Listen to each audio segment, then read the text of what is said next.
नमस्कार, आप देख रहे हैं न्यूज नेशन। मैं हूं आपके साथ सचिन दुबे। खबरों की शुरुआत करते हैं बड़ी खबर के साथ। कतर में ईरान का बड़ा हमला सामने आया। कतर के रास लफान औद्योगिक शहर पर अटैक हुआ है। ईरान ने बैलिस्टिक मिसाइल से हमला किया है। हमले के बाद एलएनजी फैसिलिटी में भीषण आग लगी है। आग की लपटें आप देख पा रहे हैं, तबाही की तस्वीरें आप देख पा रहे हैं, बर्बादी की तस्वीरें आप देख पा रहे हैं, हैरान परेशान करने वाली तस्वीरें आप देख पा रहे हैं। जहां पर यह हमला हुआ कतर में, ईरान का ये बहुत बड़ा हमला, जिसके बाद आप देख पा रहे होंगे कि चारों तरफ सिर्फ और सिर्फ आग की लपटें ही दिख रही हैं।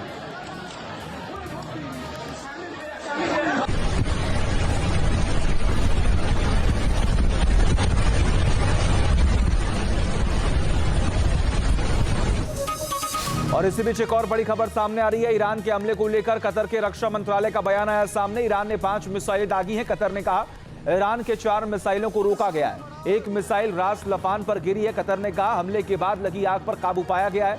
कतर ने यह स्पष्ट तौर पर कहा कि हमले हो रहे हैं और हमले के बाद भीषण आग लगी, जिस पर काबू पाने की पूरी कोशिश की गई।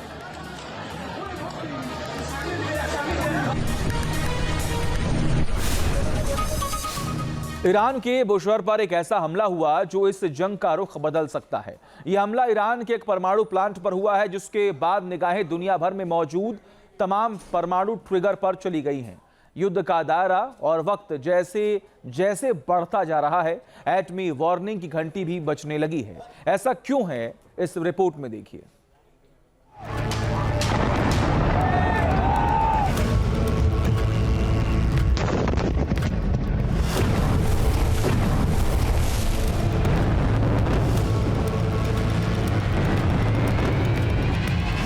मिडिल ईस्ट की विनाशक जंग, एटमी विध्वंस का सच।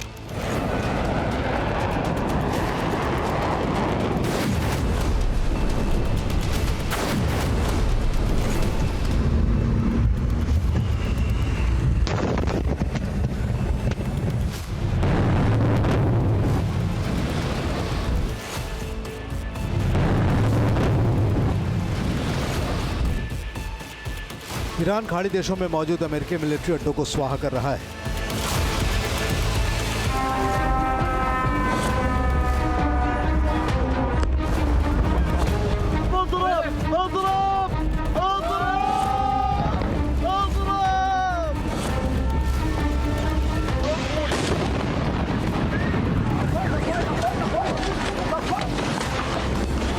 अमेरिका ईरान की एटमी मंशा के ऊपर भयावह बॉम्बिंग कर रहा है।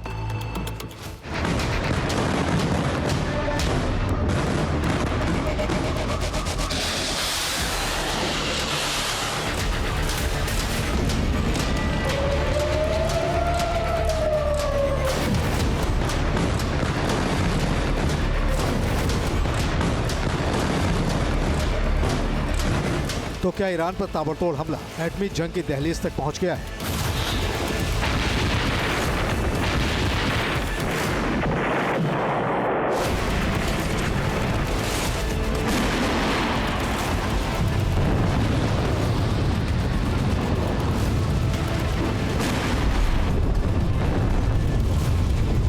और क्या इजराइल पर लगातार अटैक को देखते हुए दुनिया के एटमी देश आपस में भिड़ सकते हैं?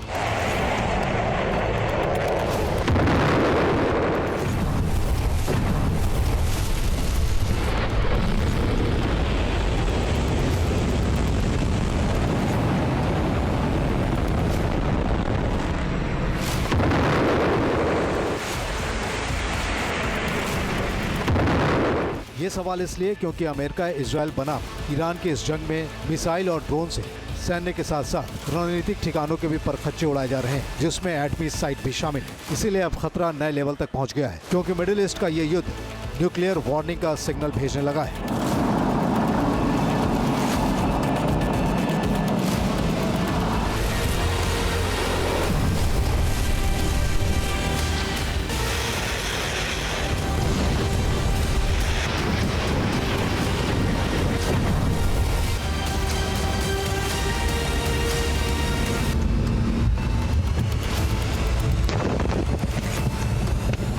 ये तस्वीर ईरान के बुश शहर की है।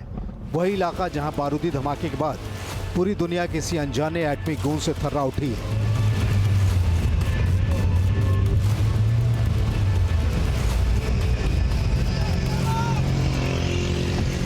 बुश शहर में ईरान का न्यूक्लियर पावर प्लांट है और इस प्लांट से महज 350 मीटर दूर प्रोजेक्टाइल अटैक हुआ है। अंतर्राष्ट्रीय परमाणु ऊर्जा एजेंसी IAEA ने हमले की पुष्टि की है। उसके मुताबिक ईरान के एटमी सेंटर की एक इमारत पर एक मिसाइल गिरी है।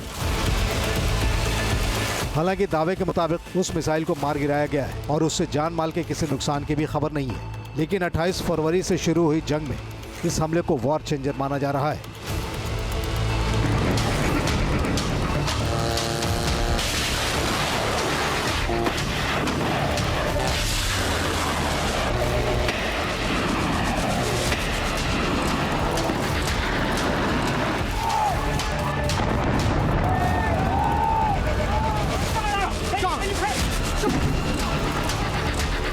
इस जंग के दौरान ईरान के एकमात्र चालू हालात वाले परमाणु सुविधा पर यह पहला अटैक है।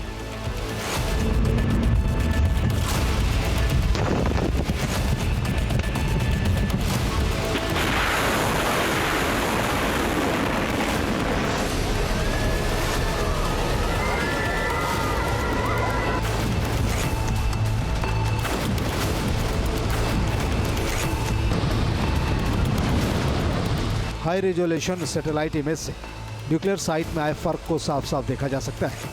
पहली सैटेलाइट तस्वीर 12 मई 2025 की है और दूसरी तस्वीर 18 मार्च 2026 यानी बुधवार की है। इन तस्वीरों से जाहिर हो रहा है कि मुख्य एटमी साइट से 350 मीटर की दूरी पर एक इमारत से टकराने के बाद मिसाइल ने किस तरह अपना असर छोड़ा है।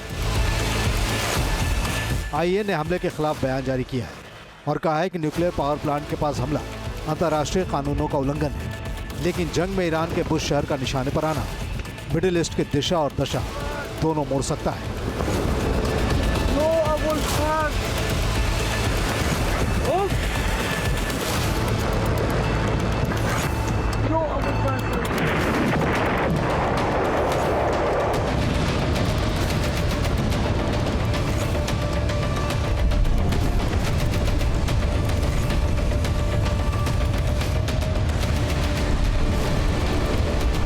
पिछले साल 12 दिनों की जंग के दौरान अमेरिकी बॉम्बर ने ईरान के नतांज, फोर्डो और इस्फहान पर हवाई हमले किए थे।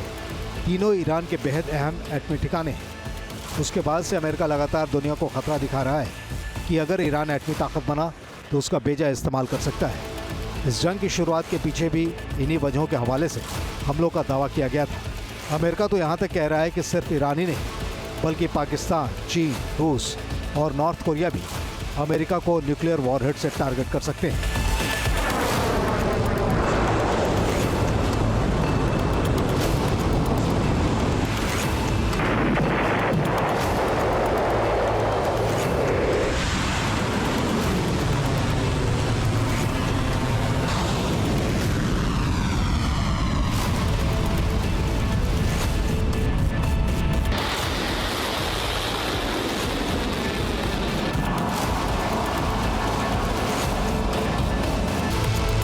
हालांकि तुलसी गबार्ड ने अमेरिकी संसद के सामने इस बात को भी माना कि अमेरिकी हमले में नतांज, इस्फहान और फोर्डो को पहुंचे नुकसान के बाद ईरान का परमाणु कार्यक्रम कमजोर पड़ गया है। लेकिन मिडिल ईस्ट की जंग में शामिल मुल्क न्यूक्लियर आग के खतरे से खेलते नजर आ रहे हैं।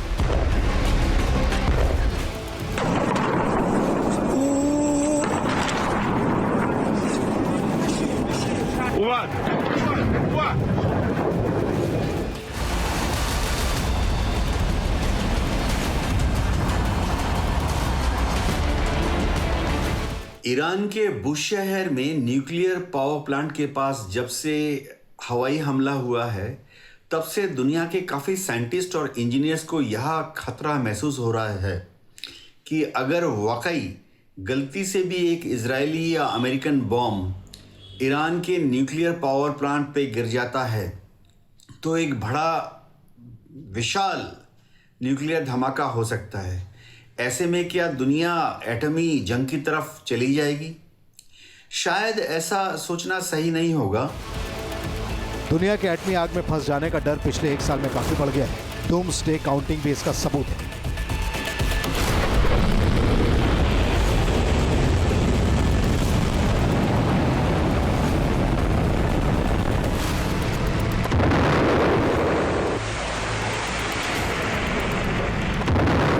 बुलेटिन ऑफ एटॉमिक साइंटिस्ट ने इस साल जनवरी में डूम्सडे को 85 सेकंड टू मिडनाइट पर सेट किया है।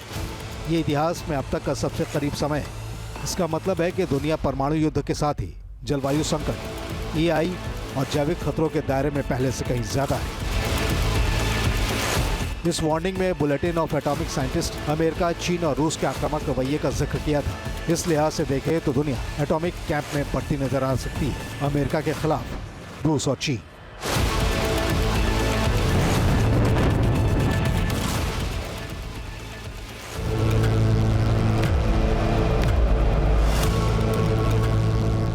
अमेरिका के राष्ट्रपति डोनाल्ड ट्रंप ईरान पर हमलों के पीछे भी न्यूक्लियर वॉर का खतरा दिखा रहे हैं। ट्रंप ने कहा है कि अगर उन्होंने ईरान के साथ न्यूक्लियर डील को खत्म नहीं किया होता तो ईरान 4 साल पहले ही एटमी हॉलोकॉस्ट का कोहरा मचा देता। If I didn't terminate Obama's horrible deal that he made, the Iran nuclear deal, you would have had a nuclear war 4 years ago. अब तक यही दावा किया जाता रहा है कि ईरान के पास 60 से 90% तक एनरिच्ड यूरेनियम का स्टॉक है, जिससे वो कभी भी एटम बम बना सकता है। हालांकि अमेरिकी बॉम्बर हमलों के बाद ईरान की एटमी क्षमता पर सवाल खड़े होने लगे हैं, लेकिन अमेरिकी खुफिया एजेंसी CIA ने कहा है कि ईरान को छोड़ दिया जाता तो उसकी मिसाइलें अमेरिकी महादेश को निशाना बना सकती थी। If left unimpeded, yes, Senator, they would have the ability to range missiles to the continental U.S. It's one of the reasons why degrading Iran's missile production capabilities that is taking place right now in Operation Epic Fury is so important to our national security. Iran की military ताकत को रूस और चीन का support मिलता आ रहा है। नॉर्थ कोरिया भी पीछे नहीं है। इस वजह से खतरा जताया जा रहा है कि क्या ईरान एटमी मुल्कों के लिए परमाणु युद्ध का लॉन्च पैड बन सकता है। मिडिल ईस्ट की जंग में 11 मुल्क सीधे सीधे शामिल हैं। इनमें अमेरिका और इजराइल एटमी देश है, जबकि ईरान को पर्दे के पीछे से समर्थन देने वालों में रूस, चीन और नॉर्थ कोरिया भी परमाणु हथियारों से लैस है।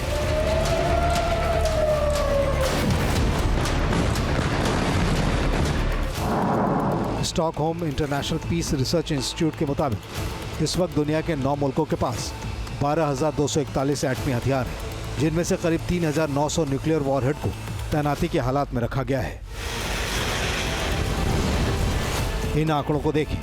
अमेरिका ने 1,770 एटमी हथियार तैनात कर रखे हैं। रूस ने 1,718 एटमी हथियारों की तैनाती कर रखी है। फ्रांस ने 280 परमाणु हथियार वॉर रेडी रखे हैं। ब्रिटेन ने 120 एटमी वॉरहेड को डिप्लॉय किया है, जबकि चीन ने 600 परमाणु हथियारों में से 24 को वॉर रेडी रखा है। इस साल फरवरी में अमेरिका और रूस के बीच एटमी संधि की मियाद भी खत्म हो चुकी है। न्यू स्टार्ट समझौता दोनों देशों के परमाणु हथियारों को सीमित करने वाला अंतिम प्रमुख संधि था, जो 5 फरवरी को समाप्त हो गया। इस संधि में अमेरिका और रूस की आपसी सहमति बनी थी कि परमाणु हथियारों की तैनाती की संख्या 1550 और लॉन्चर को 700 तक सीमित रखना होगा, लेकिन अब करार है नहीं और एटमी डर दुनिया के सिर पर मंडरा रहा है। इस वक्त लगातार मंथन हो रहा है कि अगर एटमी जंग छिड़ गई तो फिर उसका नतीजा क्या होगा।